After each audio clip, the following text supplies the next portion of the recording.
మీలో ఎవరికైనా దేవుడు అంటే భయము భక్తి ఉందా? ఉంది అన్నవాళ్ళు ఒకసారి చూపిస్తారా?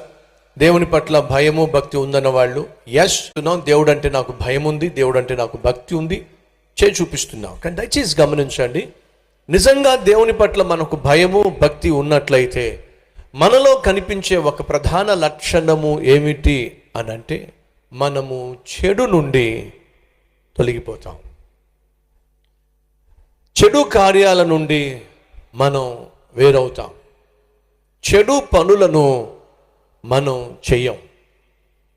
నువ్వు చెడిపోయిన పనులు చేస్తూ, చెడు కార్యాలు చేస్తూ, పాపిష్టి పనులు చేస్తూ, తప్పుడు క్రియలు చేస్తూ, తప్పుడు మాటలు మాట్లాడుతూ, తప్పుడు వాటిని చూస్తూ, తప్పుడు మాటలు వింటూ దేవుని పట్ల నాకు భయము భక్తి ఉందని అంటే ఒట్టి మాట.